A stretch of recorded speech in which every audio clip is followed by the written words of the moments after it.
very good morning. Ambassador Keng Yong, Co-Chairman, 11th India-Singapore Strategic Dialogue, Executive Deputy Chairman, S. Rajaratam School of International Studies, Nanyang Technological University, and Ambassador at Large, Ministry of Foreign Affairs, Singapore, Mr. Jamshyd N Godrej, Co-Chairman, 11th India-Singapore Strategic Dialogue, and Board Chairman, Godrej and Boyce Manufacturing Company Limited, India, Professor Tommy Koh, Ambassador at Large, Ministry of Foreign Affairs, Singapore, distinguished guests, ladies and gentlemen. My name is Ankush and I have the pleasure of being your MC today.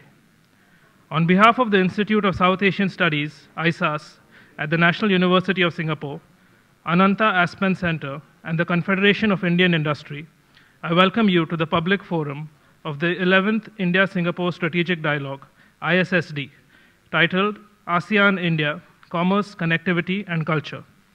To begin the proceedings, I would like to invite Ambassador Ong to present his opening remarks. Ambassador Ong, please.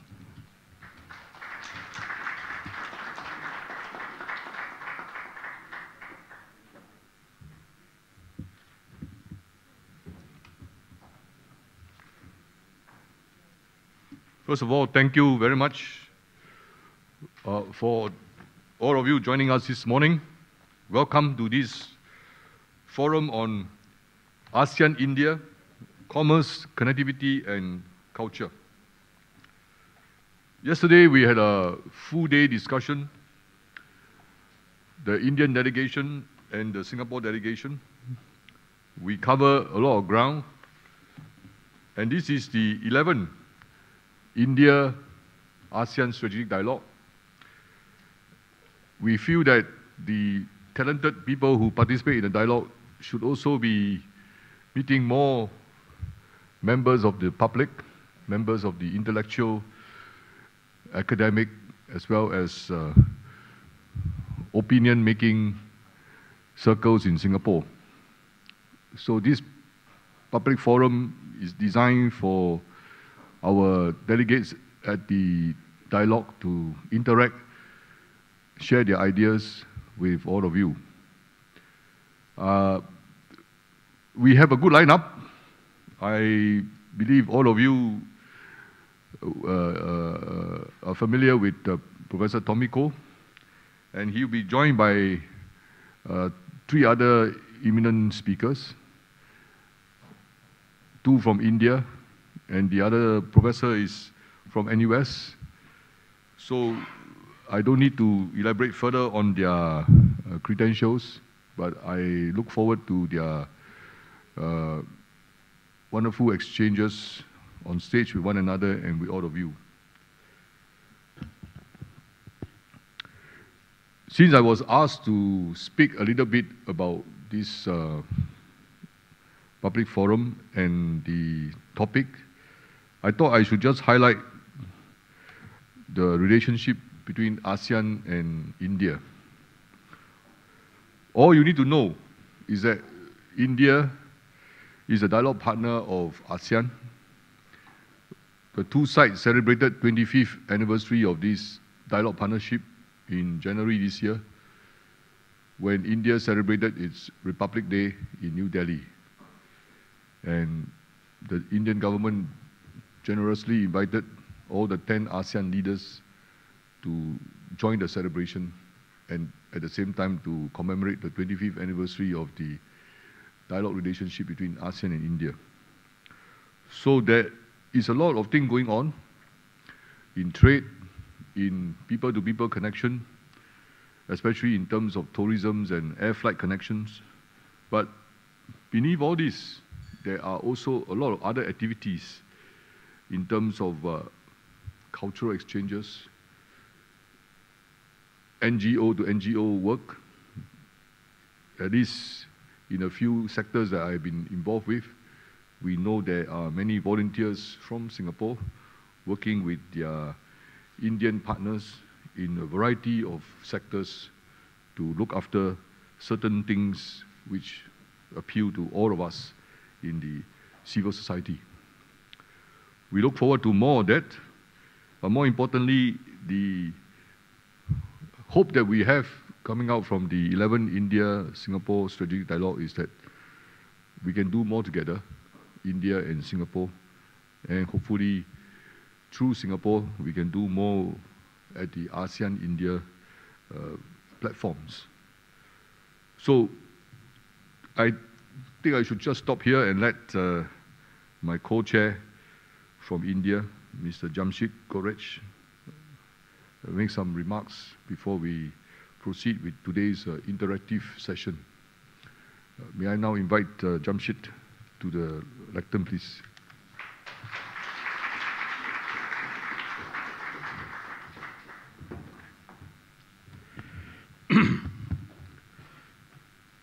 Thank you, Ambassador Keng. Ladies and gentlemen, good morning, and may I add my own words of welcome to all of you this morning on behalf of the delegation from India. It's a pleasure for us to be here in Singapore. As you heard, this is the 11th dialogue, and it's always a pleasure for us to meet with Singaporeans to talk about India. I think most of you are well aware of our long-standing relations with India. And I think that under the present government especially, the Look East policy has got stronger. And I think India is certainly poised for rapid growth in every sector, and especially in the last few years in infrastructure. And this is an area that within ASEAN, infrastructure has always taken precedence, and we have seen the benefits that infrastructure brings. And so I think it is only natural that we are also working in this area significantly. The other area, of course, is trade and investment. And between India and Singapore, Singapore is almost the most important destination for us because of what Singapore represents as a financial center and as a trade center for the region. And so this relationship is of utmost importance to us, and we look to deeper understanding, better understanding, and a way that we can build strong linkages between our economies. Some of you may remember that some years ago, we started through CII especially the car rally. And that only shows that, right from Borobudur, where it started in Indonesia, going right across the Malay Peninsula and up into Myanmar and into eastern India, northeast India. I mean, it clearly shows the type of connectivity that we have, and we have to make it stronger. So I hope you enjoy this morning's discussions, and I'm sure that you will all participate deeply in the discussions. So thank you very much for being here, and we look forward to your interactions.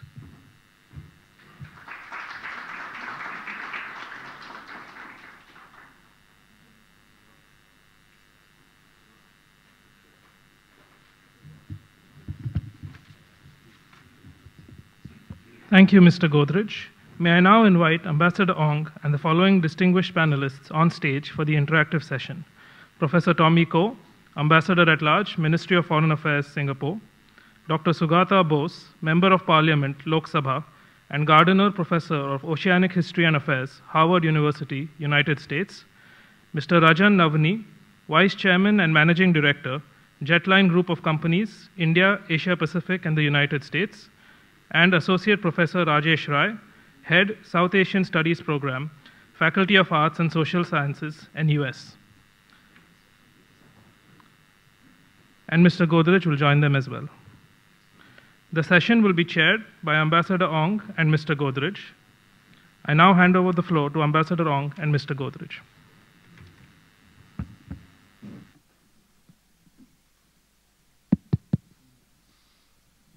Thank you. Okay, yeah. Thank you. Now, all of you know Professor Tommy Koh. There's no need for further introduction. Yeah.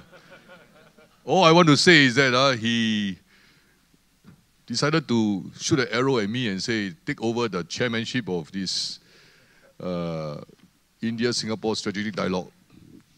In this dialogue, we had two co-chair, one from Singapore and one from India. So I am a very exposed individual. When people fire arrow at me, I don't have any armor to defend myself. So that's why I'm here now. Yeah, but I won't say more because I think he has a lot to say. So if Jamshyd, you agree, we let him start the ball rolling, yeah? Yeah. Professor Koh, please.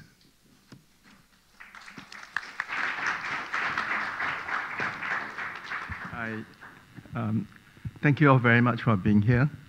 The members of the Indian and Singapore delegations are here, and I thank them for coming back for this public forum.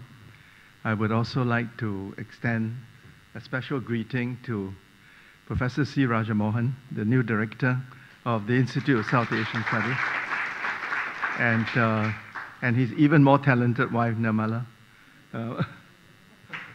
who's a very, very good writer.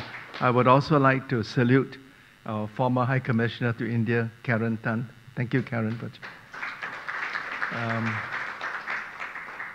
I will say in self-defense that I'm just trying to learn from the PAP. Yeah. Let me explain what I mean. As you know, the PAP is going through a transition of leadership from the third generation, or we call them 3G, to the fourth generation, 4G.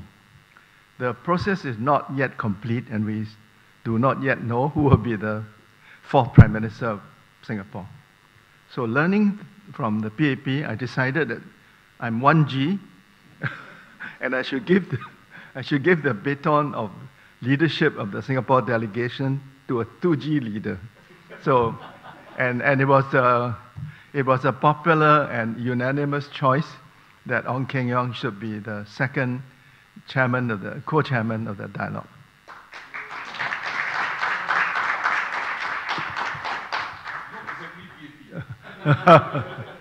No.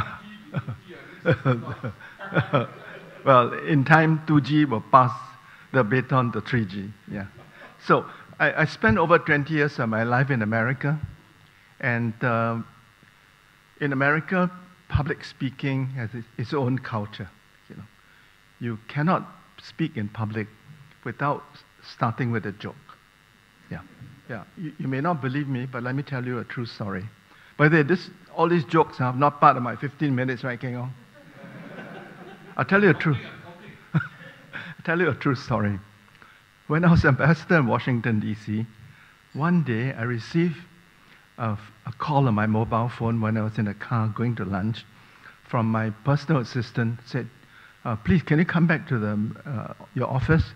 There's an urgent call for you from the chairman of the Joint Chiefs of Staff. I mean, he's a big gun, you know. So I quickly rushed back to the office, called Admiral Crow and said, yeah, Admiral, what can I do for you? He said, the other day we were speaking together at a conference and you told a wonderful joke. Can I borrow that joke for him? I'm about to go and speak at lunch, and I can't quite remember the joke. Can you tell it to me again? So I was happy to share my joke with you. Now, I want to tell you another joke from yesterday's meeting. At our very interesting discussion yesterday, one of my good Indian friends, I think Admiral Chauhan, used the word NAMO, N-A-M-O.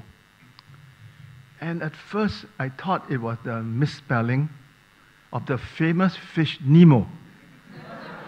But he said, no. Namo means Narendra Modi. So, anyway, now to business. The topic of this forum is very appropriate. As Keng Yong says, Singapore is the current chairman of ASEAN, and we are celebrating the 25th anniversary of the dialogue relationship between India and ASEAN. It is a very good relationship. Our leaders enjoy a very comfort level. It is substantive, comprehensive, and trouble-free.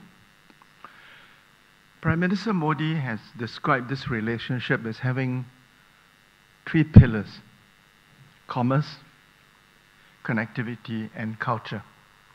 So I will adopt his paradigm and speak briefly to you some thoughts on each of these 3 pillars. ASEAN and India are important economic partners.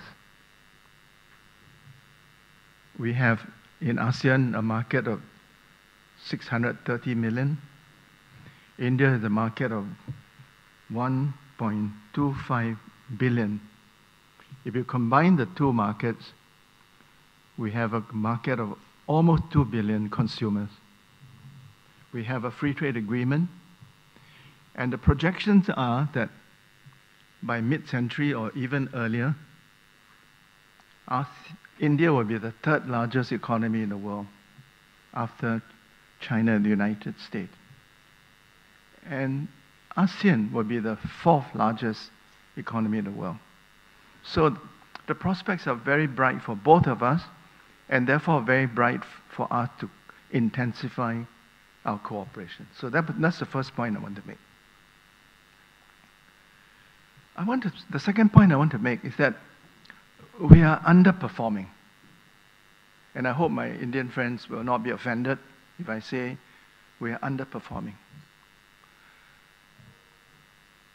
Since the conclusion of the free trade agreement between India and ASEAN, bilateral trade has gone up very substantially from a very low of 2.9 billion in 93 to about 59 billion currently.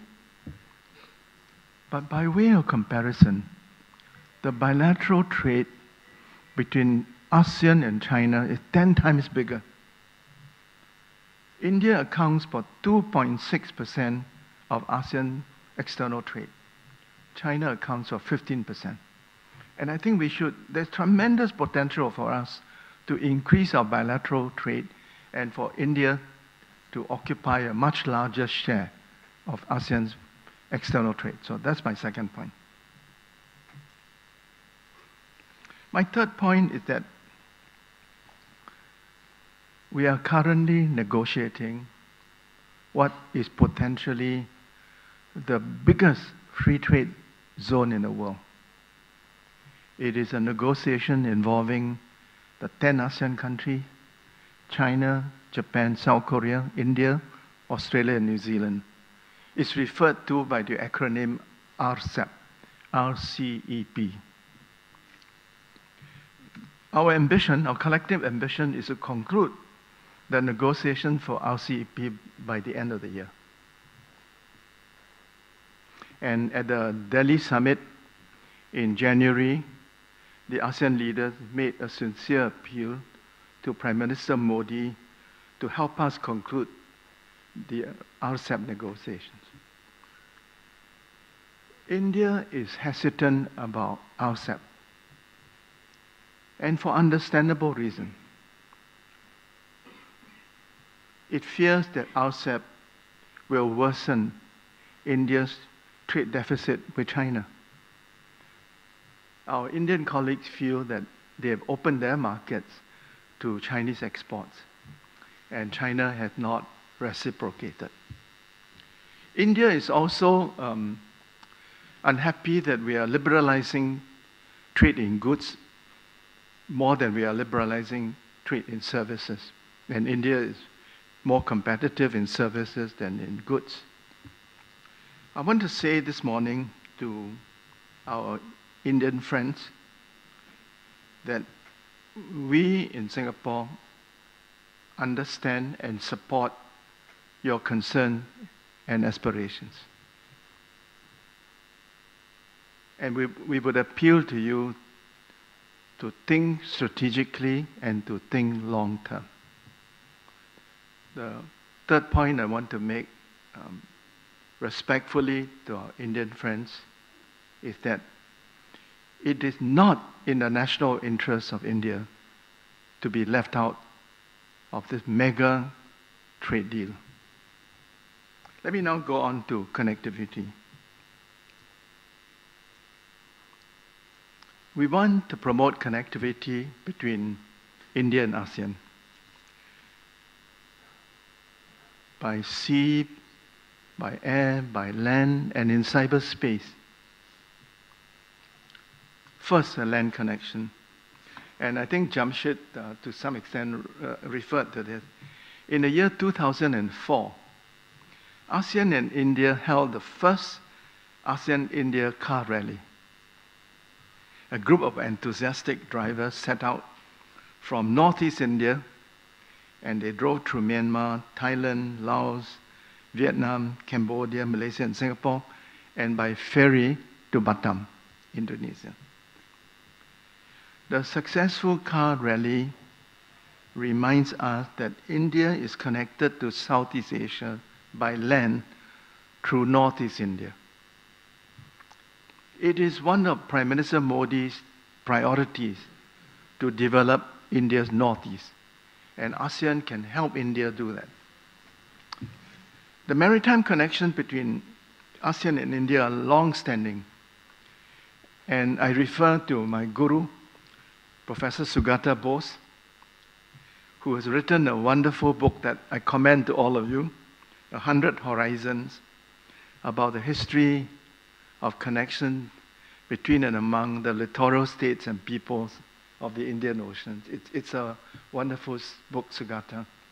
I also admire very much your other wonderful book about your granduncle, Subhash Chandra Bose. Yeah. Please read both his books. It is in the interest of both sides to augment our maritime infrastructure, to enhance the shipping link between us. India is keen to augment maritime cooperation between India and ASEAN. And at the commemorative summit in New Delhi, Prime Minister Modi put forward a number of ideas for ASEAN's consideration. The air connections between India and ASEAN have really prospered. I can remember 30 years ago, it was very difficult to fly to many cities in India. Currently, there are about 400 flights every week between Singapore and India, and about 200 flights every week between India and Malaysia and Thailand. We can do more. And ASEAN wants to conclude an air transport agreement with India. We want open sky between us. We would also like to connect India and ASEAN digitally. And this is an area of India's strength. Yeah? India's Aadhaar system can facilitate digital connection between the 1.2 billion Indian citizens in this network with ASEAN's 630 million citizens. Prime Minister Modi has the ambition to build 100 smart cities. And we in ASEAN have launched an initial network of 26 smart cities. Let us connect them and ensure that the two systems are interoperable. Let me now come to the last pillar, culture. And culture is very close to my heart. India and Southeast Asia are connected to each other by geography, history, people, and culture. The Indian Ocean connects India with several ASEAN countries, namely Myanmar, Thailand, Malaysia, Singapore, and Indonesia. And all these countries belong to an organization called IORA. Historically, as you will hear from Professor Bose, India and Southeast Asia have been trading with each other, interacting with each other for 2,000 years. The peoples of these two regions have been trading with each other for a very long time, as captured in Professor Anthony Reid's excellent book, Southeast Asia in an Age of Commerce, which I recommend to you.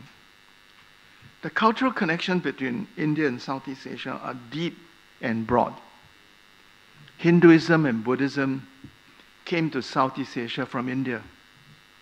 The Indian languages, Sanskrit and Pali, have influenced the scripts of several Southeast Asian languages. Indian literature, court rituals, food, fashion have all been assimilated into the culture of our region. Angkor Wat, Pagan, Borobudur, Prambanan were inspired by Hinduism and Buddhism. But it is not just the past, but it is also in the present. Let me give you a few examples. The national carrier in Indonesia is called Garuda. Garuda is a legendary bird found in Hindu, Buddhist, and Jain mythology. Garuda is a vehicle of the Hindu god Vishnu. The great Indian epic Ramayana is read and performed in all the ASEAN countries. And I want to say this morning to my Indian friends, some of whom had some qualms about Ramayana being performed in the ASEAN country in our own way, I want to say to you this. The great Indian epics, Ramayana and Mahabharata, like the works of Shakespeare, have become the universal literary treasury, and you should be very proud of it. Let me conclude. For all the reasons I've given above, I am very bullish about the future of India and ASEAN. And I think the challenge for us is to seize the many opportunities that exist. And the other challenge for us is to tell our story to our young people and to our common folks, so that the ASEAN-India relationship is not just a project of the elite, but of the peoples of India and ASEAN. Thank you.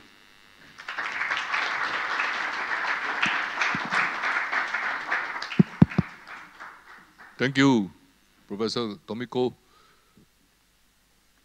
I think I should introduce our parliamentarians from Singapore and India before we let Professor Sugata speak this morning. We have a few parliamentarians who traditionally join us for our India-Singapore Strategic Dialogue. This year we have from India, of course, Professor Sugata Bose, whom you will listen to in a while. And also we have Mr. Tarun Vijay, who is a member of the Upper House of India, representing Uttarakhand.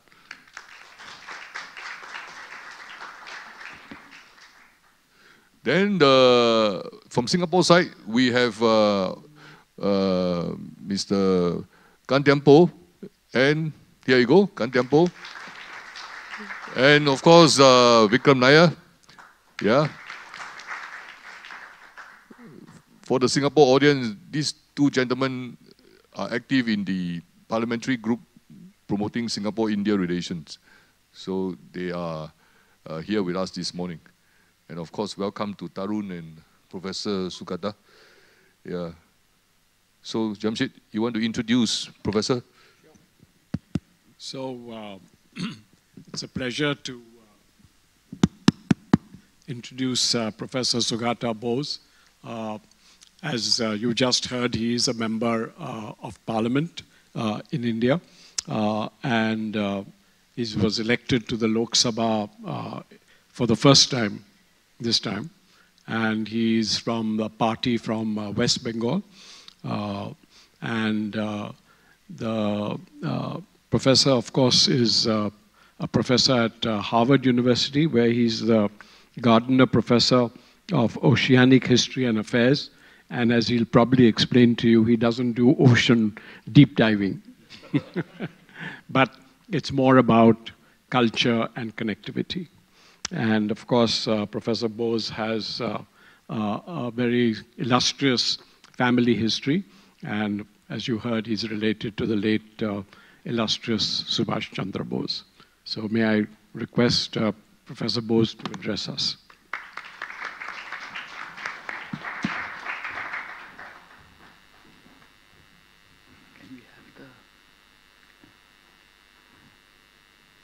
Ladies and gentlemen, it's a true delight to share the podium with my guru, Tommy Koh.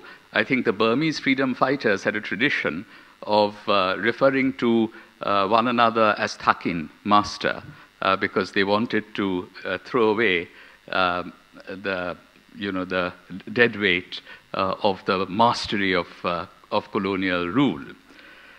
Thank you, Jamshyd, for that introduction, and Tommy for referring to two of my books. Now, you have a historian in your midst, and so I will talk a little bit about history, and we have a division of labor. Rajan Navani will talk about the future. I'll talk a little bit about culture, and Rajan will talk about technology. But I think both of us will talk about connectivity between India and ASEAN. India's learning had once spread outside India, but the people outside accepted it. We have embarked on this Tirtha Jatra, pilgrimage, to see the signs of the history of India's entry into the universal. This was what Rabindranath Tagore wrote on the 15th of July, 1927. It was as an intellectual pilgrim that he set sail from Madras on the French ship Amboise. The Amboise arrived in Singapore on 20th July of 1927.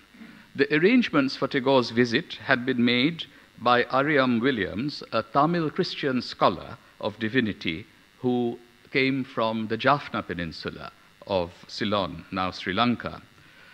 Tagore's stopover in the Malay Peninsula afforded an opportunity for a rapturous welcome by Indian and Ceylon Tamils, as well as Gujarati Khojas and Baniyas. There was a reception given to him by the Indian Association in Singapore that attracted a large number of ordinary Indians, small traders, motor car drivers, security guards from various communities, and there were Sikhs, Pathans, Punjabi Muslims, Tamil Hindus and Muslims, Gujarati Bhatiyas, Khojas, Bohras. Interestingly, Tagore's host in Singapore was an Iranian businessman, Muhammad Ali Namazi, who had come to Southeast Asia via Madras. And Shuniti Chattopadhyay, the linguist who was traveling with Tagore, was struck by the admiration in which this Shia Muslim family held what they referred to as Hindu civilization. Tagore's moment in Singapore gave him a chance to have a conversation with the Chinese literati.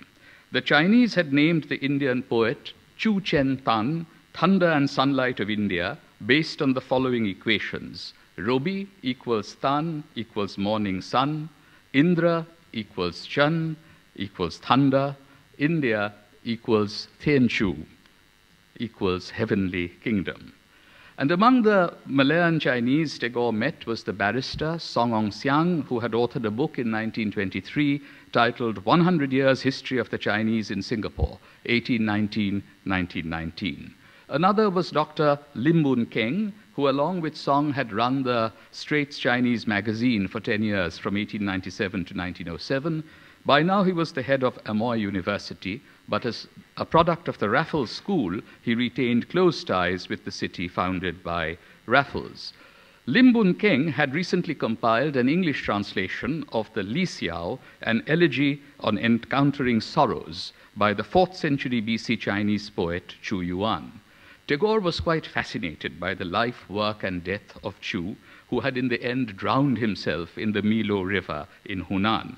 And once Lim sent him a copy of his manuscript, Tagore wrote an introduction to this book while he was in Penang. On board the ship Lancius, which took Tagore from Singapore across the Straits of Malacca to Batavia, Tagore wrote his poem Srivijaya Lakshmi.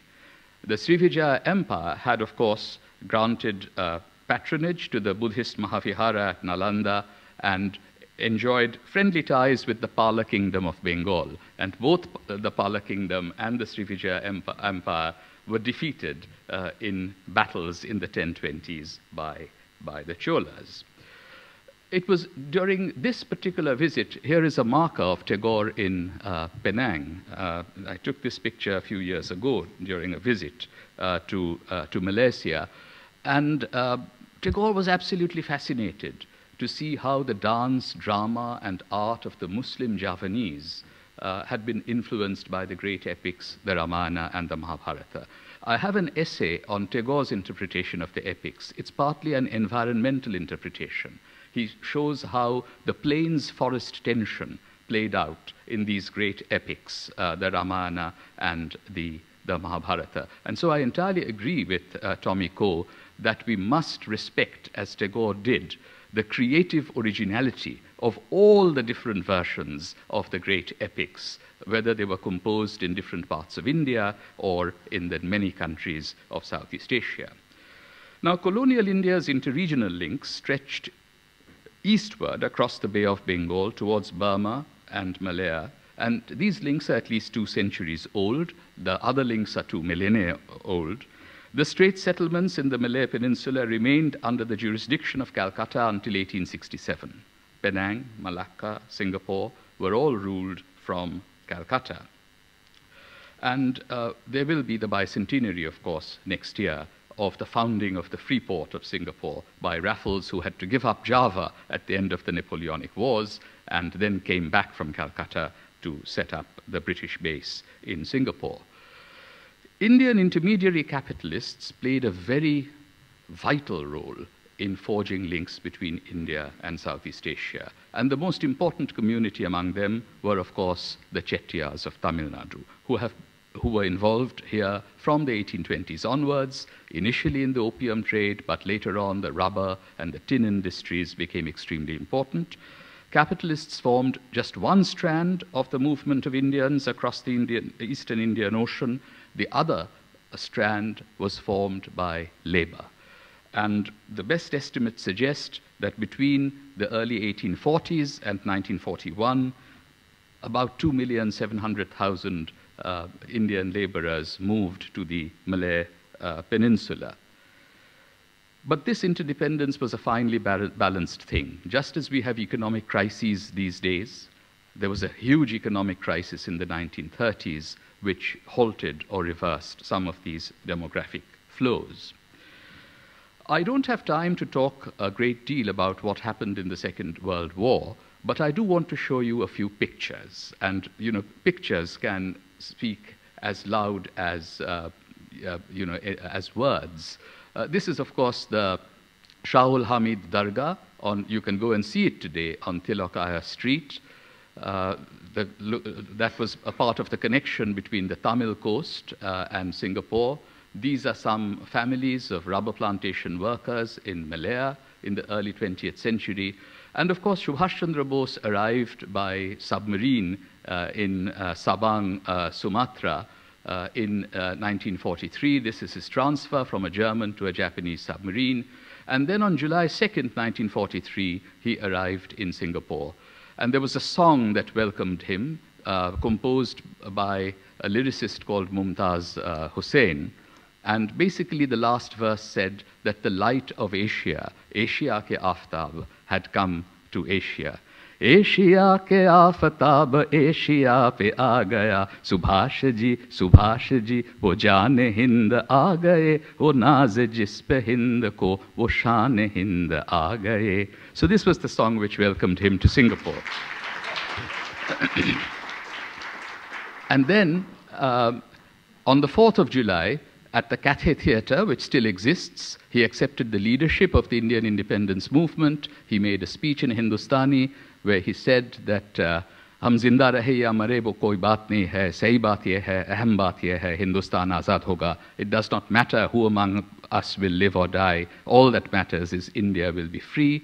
And then 5th July was the proudest day of his life, as he put it. He took the salute in front of the INA, the Azad Hind Fauj, in the Padang, and you can see the dome of the Singapore Municipal Building in the background. And here is the INA in formation in Singapore. He lived in this beautiful bungalow. It doesn't exist anymore, but it did exist until the late 1970s. There was a marker here until a few years ago, but I believe that a new MRT is being constructed in that area right now. One of the key features that I do want to emphasize is the theme of women's empowerment during the period of the Second World War. And there was the Rani of Jhansi regiment of the Indian National Army. At first, the Ranis were in sari, as you can see, but soon they were in military uniform. Here is Lakshmi Swaminathan, a medical doctor, with Subhash Chandra Bose. And these are pictures of the women's regiment in training. Subhash Chandra Bose was in Burma as early as August 1943. There was a terrible famine going on in Bengal, in which anywhere between 3.5 and 3.8 million people died. And he tried to send rice, but was not successful, from Burma to Bengal 75 years ago. Sorry, I have to go back a bit. This is the proclamation of the Provisional Government of Azad Hind, of Free India, in Singapore on 21st October 1943. And here is the cabinet of the government. Again, more pictures of the INA in Singapore in 1943. And then, of course, there was the march towards Delhi, a march that was halted in Imphal. And it was such a difficult crescent in those days, Singapore to Calcutta, and further on to Delhi. I was in Imphal last week giving a foreign policy lecture at the instance of the Ananta Aspen Center. And I just thought about how difficult it was for the INA. Netaji had said, beyond those hills and jungles lies the promised land. And yet, we have such a great opportunity today to really forge a wonderful overland connection all the way from Singapore through Malaysia, Thailand, Myanmar to the northeast of India. That should be our vision so far as land connectivity is concerned, but of course there needs to be more connections by sea, by air, and of course the digital connectivity that Tommy Koh spoke about. Here, Subhash Chandra Bose is laying the foundation stone of the INA Martyrs Memorial on 8th July 1945. It was blown up by Mountbatten's forces once it came up in September of 1945, but Prime Minister Goh Chok Tong made sure in 1995 that there was a new marker that was set up, and this you can go and see at the edge of the Padang even today. And I just had a fascinating visit to the India Heritage Center. This is how it is remembered. This is my mother watching her own interview on a television screen at this museum. And Ambassador Kesavapani was with us in that particular corner where Netaji Subhash Chandra Bose and the INA are remembered in this beautiful, beautiful museum.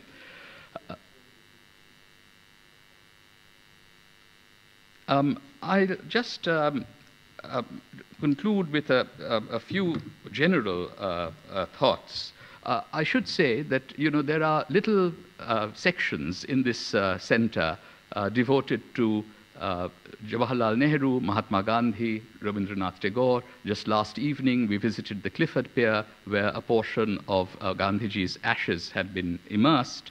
And former late President S.R. Nathan gave me a fascinating letter when I saw him, you know, about Jawaharlal Nehru's visit in February of 1946. This was a letter written by Mr. K.T. John from Kerala to President Nathan.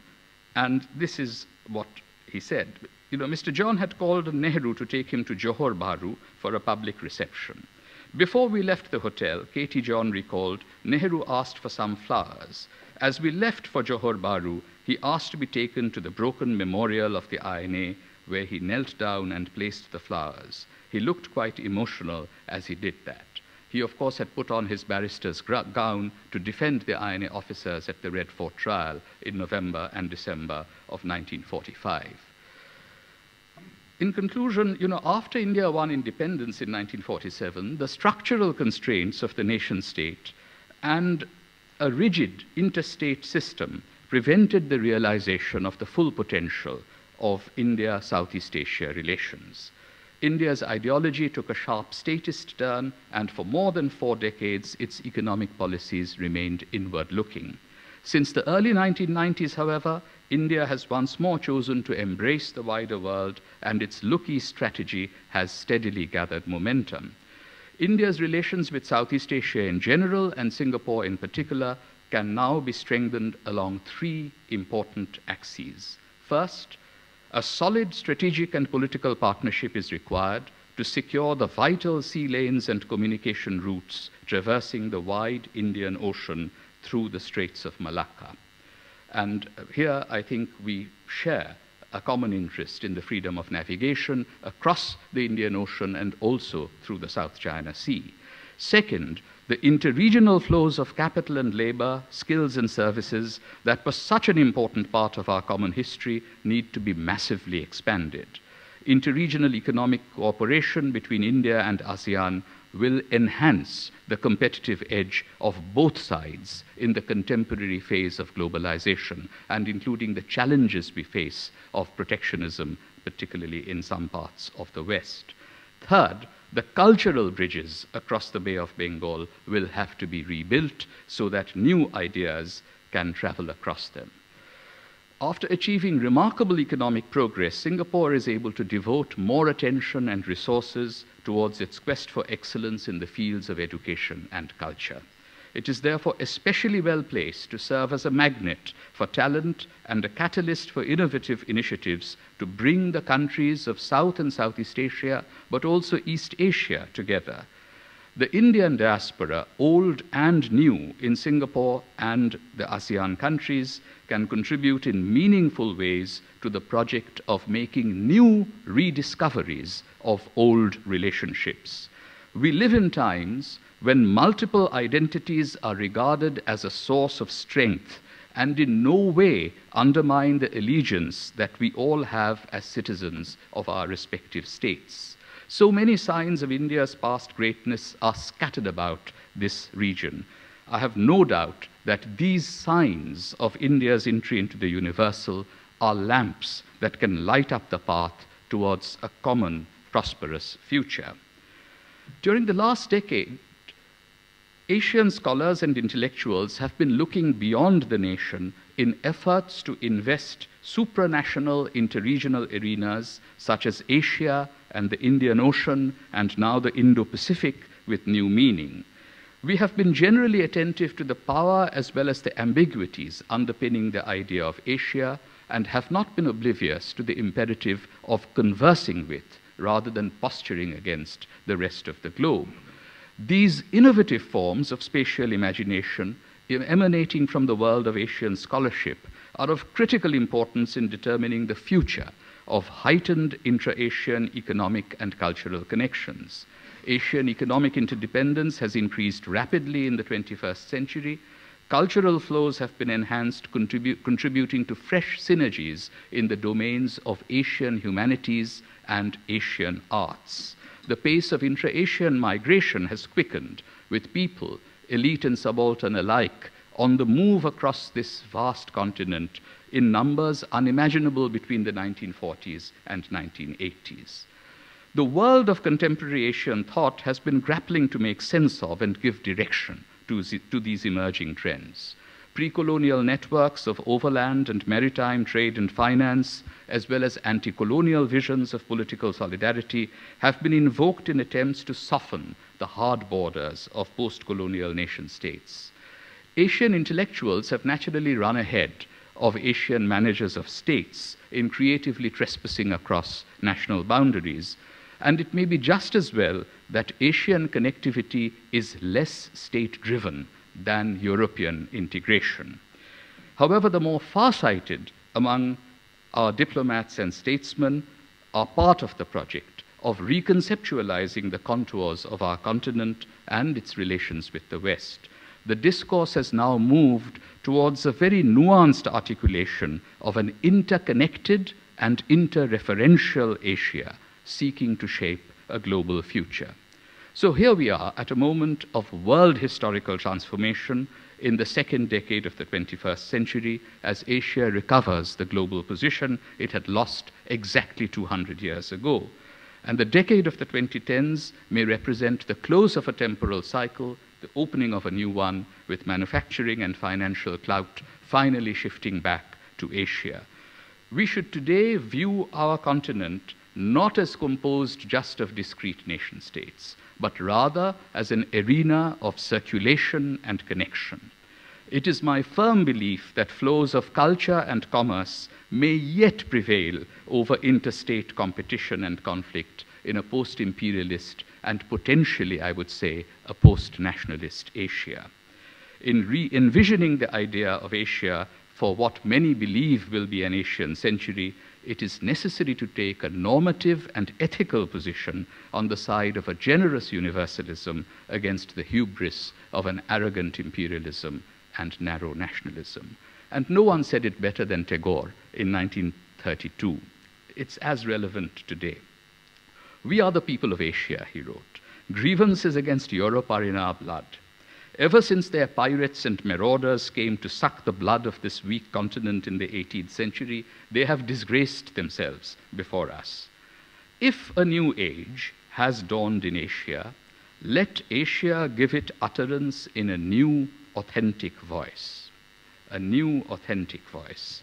If instead, Asia merely imitates Europe's beastly cry, were it even to be the lion's roar, he used the Bengali phrase Shinghonad, were it even to be the lion's roar, it will be a loss. Thank you very much.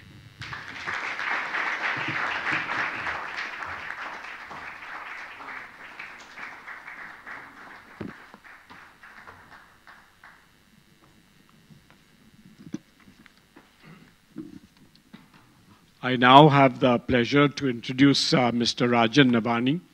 Mr. Navani is the Vice Chairman and Managing Director of the Jetline Group of Companies in India, the Asia Pacific, and the United States. And Rajan is very keen on digital and the future of manufacturing and communications. And I look forward to hearing Rajan now.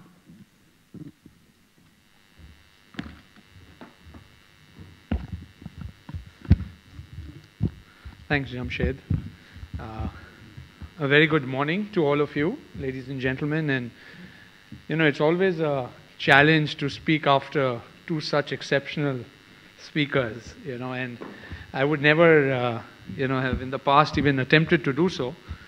But the excitement about what we can achieve as India and ASEAN together just compels me to share a few thoughts with all of you.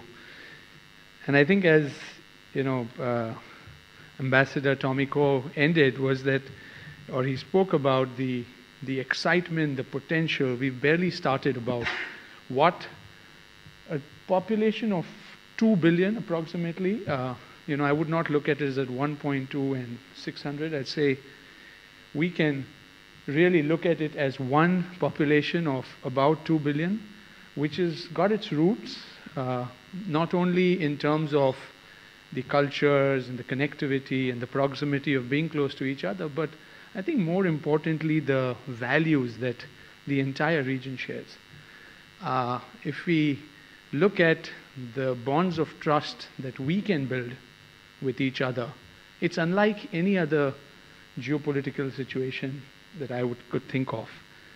And therefore, I feel the opportunity that ASEAN and India really looking at it as one holistic region. India itself is, a complex country. It's got multiple states. And, if we look at it as, so many states and so many countries in ASEAN, and we really look at all of it together, I'm going to try and share my comments with that kind of a view. And therefore, the 3 C's that, everyone has spoken about, I will try and talk about the C's in a little different context, right? So if we look at the outcomes that we would like to achieve as a whole unit, I think it's important that we make the right choices.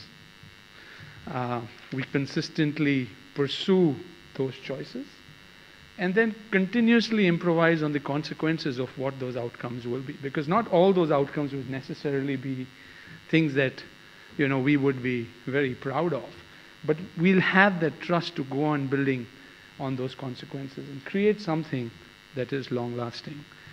And I think the process, true, is very distinct and different from other regions and other countries. So there's no conflict, it's more cooperation. I don't think it should be a competitive environment or competition, it's more collaboration. And not just creation, because somehow I believe it's more co-creation that's more important than just creating in isolation.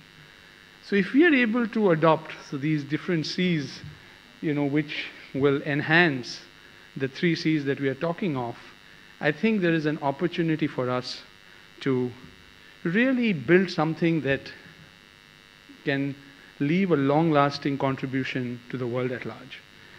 And therefore, I think the way I'm viewing this is that can we really, as a region, as India and ASEAN together, innovate our future together? And I'm going to share some thoughts on how I view innovation, or the way we could be possibly thinking of innovation as we move forward. Traditionally, if we look at, I come from a business background, innovation was always, improvising a product, doing better, or making a process more efficient. It was capturing customer feedback and just making it better. And innovation was thought of as out of the box. You got to be able to create something that is beyond what you're doing. I think the time has come, and this has come because of multiple factors. I think so many things in the world are changing at the same time, which are not in our control, that the way innovation could possibly be viewed is really innovation without a box.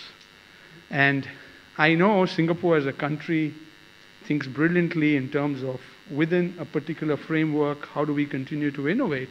And I'm just putting this little thought out there and challenging a thinking is that, can we really look at innovation as really innovation without a box? And maybe to exemplify that, I would, share an example that everybody is very familiar with, right? And it concerns technology, it concerns just mobility of people.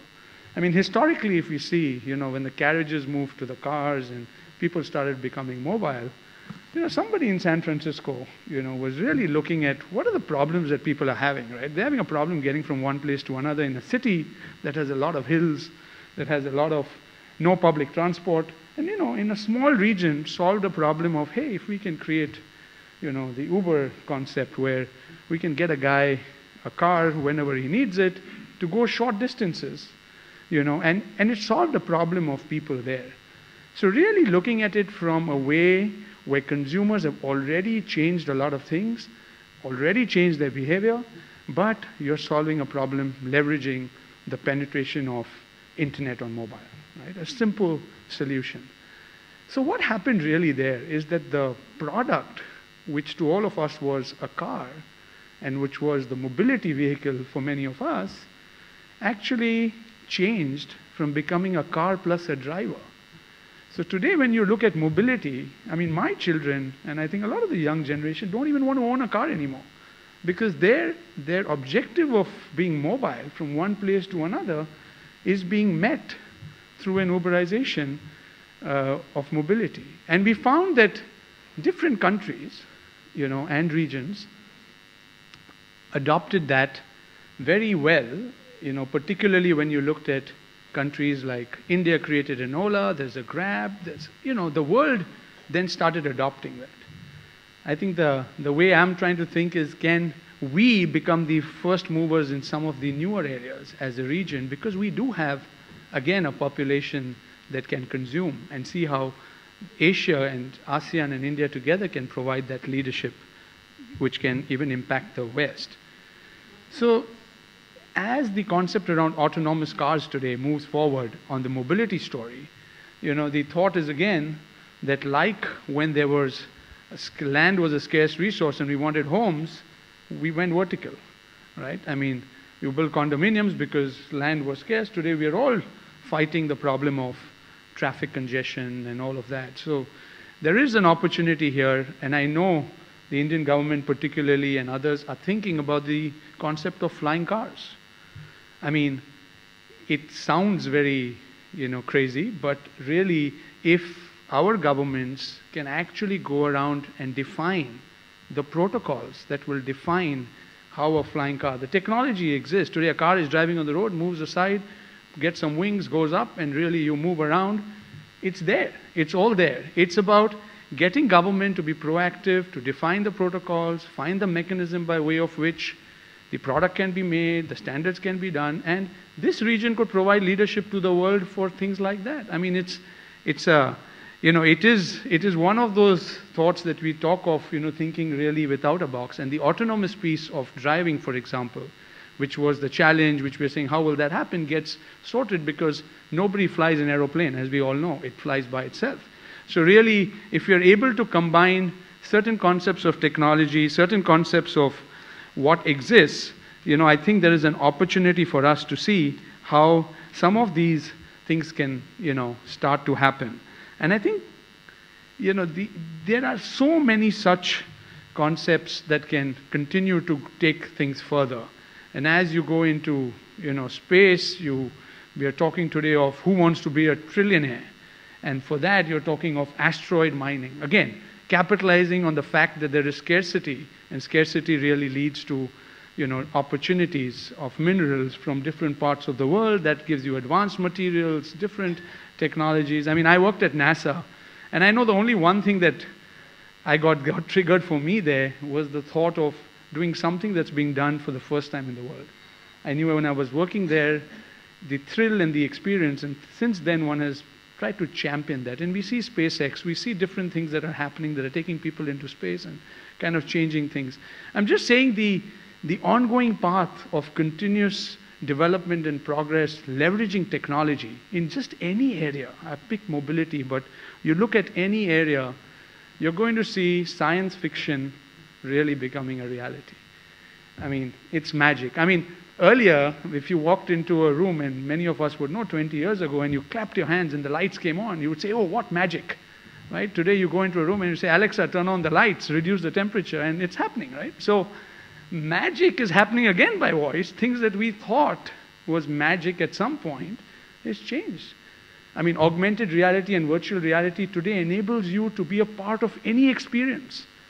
You're in a concert, you're dancing with the top singer right next to them. You get that thrill and feeling as though you're personally there. So technologies are just changing things at such a rapid pace in terms of experience. And I think it is more for us to see how, as two regions, as two countries, we can put many of the building blocks together that will really enable, all of this to happen. I mean, I don't know whether we really look at just innovation as a constant service between our regions. So is there a way, and I think this also going to require a lot of innovation at the government level.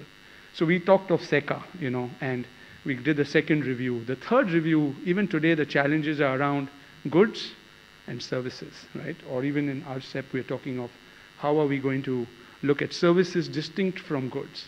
I mean, can we be progressive enough to really look at that? Because the world is changing. It's no longer goods and services in isolation. And how can we be creative? How can we be innovative in the way our governments negotiate, in the way we do things across our region, which are different just the way, industry needs to do it, just the way, you know, our NGOs need to come together. So various stakeholders having to come together. How can we really access or create some of the latest trends, technologies, filter what makes sense, you know, identify those technologies, those startups that are probably most valuable for us as a region, help design the highest impact pilots, you know, and then really build partnerships between our countries, between our companies, between our people to really drive that for the world. I mean, this is just like a framework, you know, which I just thought of while we were looking at this subject, and I thought something that might be a good thing to share. And, you know, all the C's are not built without the A's and the B's. I mean, nobody learned to go to C directly. You first went A, B. So with technology, there's an alpha and there's a beta. There's an alpha version, there's a beta version, right? But before that is really an awakening version, and there's a bold version. You got to think of it, you got to awaken, you got to be bold, you got to go create an alpha version, you got to go do a beta version, then you got to accelerate that. You again go back to the A and you say, okay, we've got a great product, we got to accelerate. And then finally, you got to go and build to last. And that process of building to last, even today, really has the C, because it's continuously customer, consumer focused. I mean, even if we were to look as a play of words with ABC, it's just there's so much that one can do in terms of how do we really reimagine, you know, the future for our regions, for our countries. And the essence still lies in the simplicity. So in this entire complex situation, and sometimes the solutions are so simple that we tend to just miss out of it. And therefore, when you say build to last, you know, keeping ecological situations, nature has provided us a lot of solutions that we just don't observe. I mean, you know, Tommy started with a joke, and maybe I will end with a little joke or a story on this that somebody, you know, actually told me, and I thought it was pretty interesting, and it actually happened in one of our meetings.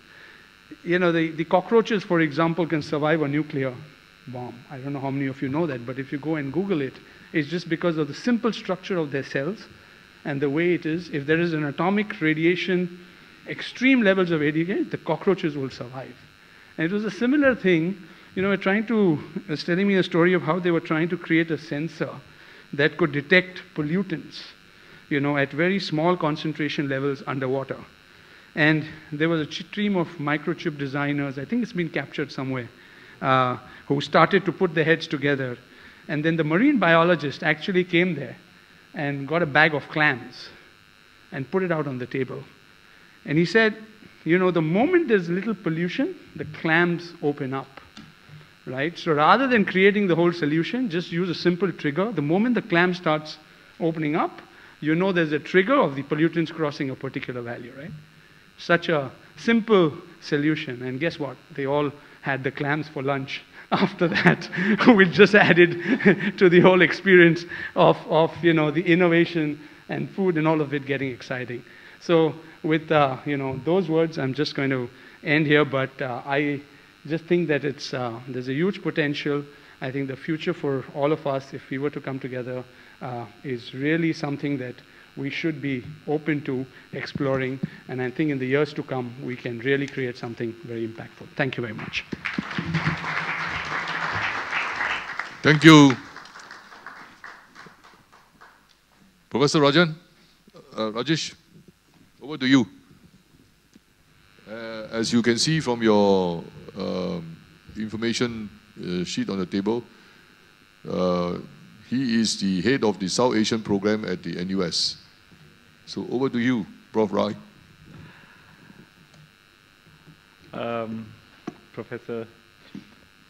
Ambassador Ong Keng Yong, Mr. Jamshyd Godrej, Co-Chairmen of the 11th India-Singapore Strategic Dialogue, distinguished speakers and ladies and gentlemen, I'm in a terrible position. I've been placed after three very exceptional speakers, Professor Tommy Koh, Professor Sugata Bose, Mr. Rajan, so my position is not very enviable. I'm going to concentrate on India-ASEAN cultural connectivity. Perhaps that's an area that I have some expertise which is worthwhile sharing. And I want to begin with the story. A few years ago, my wife and I, when we managed to get away from our children, went to Bali. And I got close to a driver there, and he took me to his village outside Ubud. And we saw some children playing, like children do in Singapore, pretending to be superheroes. Of course, in Singapore, the superheroes would be Superman, or Batman, or Elsa and Anna if you were girls. But not in Bali. The children were pretending to be Bhima and Arjuna from the Mahabharata. Witnessing that, I recognized for a moment the depth of India's influence on certain parts of Southeast Asia. And this really marks a starting point for me. I'll begin by marking out the phases of India's connections with Southeast Asia. Some of that has already been covered by Professor Tommy Koh and Professor Sugata Bose, but perhaps it bears, or it's worthwhile to reiterate. We can look at India's connections with Southeast Asia in 5 phases. A period from, say, 300 BC to about 14th century, marked by Hindu-Buddhist influences, affecting various aspects of Southeast Asian lives and civilizational development in terms of architecture, literary conventions, influence on early political systems. Indeed, it was that baseline that laid were the crucibles of why those children were pretending to be Bhima and Arjuna. A second phase, which Professor Tommy Koh spoke about, Tony Reed's book, Southeast Asia and the Age of Commerce, in which India's influence continues, but perhaps in some ways competed with other groups as well. It's a period in which Islam spreads, but of course Islam arrived to this region also from India. A period of colonial rule followed, which was marked by European dominance and colonial rule, and especially in the British colonies, you saw a new type of Indian influence emerging, and this was in terms of the movement of millions of people from India to Southeast Asia. It transformed that relationship that existed. In some ways, as these Indians came to be part of the settled population in Southeast Asia, it provided even deeper roots. On the other, it also perhaps created situations in which potential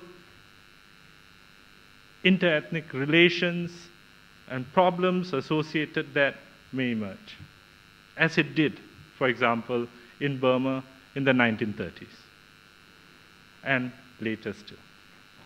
A fourth phase in the post-independence period, which was spoken about earlier, saw, in some ways, partly because of Cold War polarities, India turning away as well from its diaspora, India sometimes viewed with suspicion here, if not as largely irrelevant. And this extended perhaps right up to the early 1980s. And a fifth phase, which we are witnessing now, a period of rapprochement, a period in which India's connection with Southeast Asia are beginning to be effervescent again, in which I've seen Indian cultural phenomenon in Singapore grow considerably. Now, what are the conclusions that we can draw from these 5 phases of India's connections with Southeast Asia? Firstly, that while these deep cultural connections are crucibles upon which we can build upon this cultural architecture, we also must be aware of the fact that by no means is the past a guarantor of present cultural connectivity. That in many places, this has been forgotten, that if it is not built upon, that these will not sustain. So this is a process that has to be continued continuously. The second thing that I would like to say, and I think I should add on to that by saying that where such efforts have been made, where that architecture of cultural connectivity has been built upon, it has seen considerable success. Again, I cite the case of Singapore as an example. When I was younger, when I was 10 or 12, when I used to read the newspapers, and this was in the late 1980s, India, in the imagination of Singaporean people, I would say was largely negative. The only news we got about India was bus accident kills 30 people, train accident leads to the death of 200. This was the image that we had. 30 years hence, of course, you still get some of that news, but you get a lot of positive news as well. So the image of India has seen a real positive turn in the Singapore context. That architecture of cultural development has seen an Indian Heritage Center being established here. It has seen, and today commonplace, plays and dramas by top artists from India coming to Singapore all the time. Sometimes the Indian population is looked upon as a very wealthy community full of talented individuals. So all of these have changed considerably in the Singapore context. But I would like to say that this is not necessarily the case for all of Southeast Asia. And that in various parts, that similar transformation has not taken place. And here I think considerable work needs to be done in regard to developing that cultural architecture further. Second, that we have so far talked so much about India in ASEAN. Perhaps for a moment we should put our mind to having ASEAN in India. To some degree, that is nearly vacuous. What does India know about ASEAN? How much of ASEAN architecture exists in India? About 15 years ago, I went to have Thai food in India. Not a very good idea. The green curry was really palak, spinach, ground together. It's different now, okay, to be fair. In Delhi and Bengaluru and Bombay, you can get some decent ASEAN fare. But there is so much more to be done to bring ASEAN into India. Let me talk about something that's close to my heart in terms of education. In Southeast Asia, we have some institutes, and especially in Singapore, that are really interested in looking into India, into South Asia. We have at NUS, South Asian Studies Program, we have the Institute of South Asian Studies, you have other specialists based at RSIS, at the Lee Kuan Yew School. In other parts of Southeast Asia, it is less evident. Some Vietnamese scholars these days, with some interest in India. At Chulalongkorn University, you have 2 or 3 people helping India studies, South Asian studies. Not very many. What about India? How many institutes are concerned with the study of Southeast Asia? You have, I think, one in Shillong. Can't name the university. You have one O.P. Jindal Institute that has a small number of experts who look at Southeast Asia. In JNU, you have a China and Southeast Asian Studies. I saw yesterday because I looked at the website. There are 12 people there. 11 of the China and Southeast Asian Studies people in that institute focus on China. One is looking at Southeast Asia. And so I think there's much to be done in the way of educating India about ASEAN, to build also those that similar, I don't think a similar cultural architecture is possible, but perhaps elements of it. The third point that I want to touch on is on the diaspora. We are in a very distinctive location insofar as the Indian diaspora is concerned here in Singapore. I say distinctive by global standards. We are the only country, in some ways, I think, without exception, where we have an old diaspora and a new diaspora, which is to say that much of the old diaspora is located in former British colonies. And much of the new diaspora is located in the West or in the developed world. Singapore is one of the only locations where you will get all of these. You will also get migrant workers, as in Southwest Asia, as in the Middle East. So we have really a variety that make up this very distinctive diaspora. And again, I've seen over these last 30 years, not just, of course, connections between the new diaspora and the homeland, but also the old diaspora being reconnected to India, more so than ever before.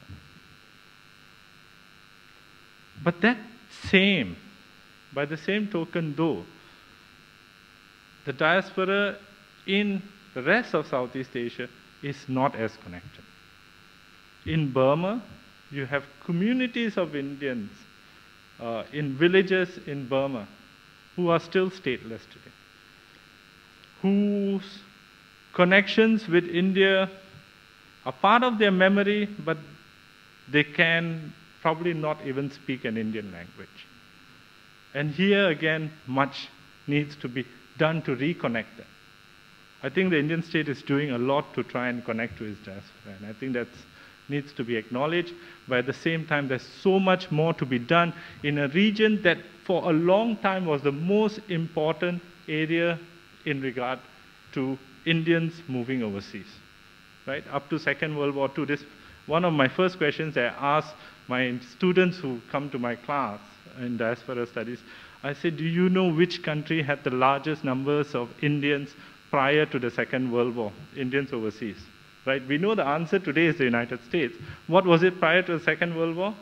And perhaps one student in an audience of 120 will tell me, Burma. This is largely forgotten. And I think some of that needs to be rebuilt. So at this point, perhaps I should end by saying that, yes, we have made remarkable progress in building on this cultural architecture and connectivity. The connection that is being established in the Northeast is very exciting. It's bringing together communities across the border, but at the same time, I think what needs to be acknowledged is that this is variegated, that these connections require a lot more work in other parts of Southeast Asia, and at the same time, also end off by saying that a lot more of Southeast Asia needs to be in India as well, so that India comes to recognize that Southeast Asia is not just an imagined pre-colonial link, right, of an ancient link, which is one image of Southeast Asia or of Singapore, but rather a diverse region that needs to be acknowledged and recognized. Thank you.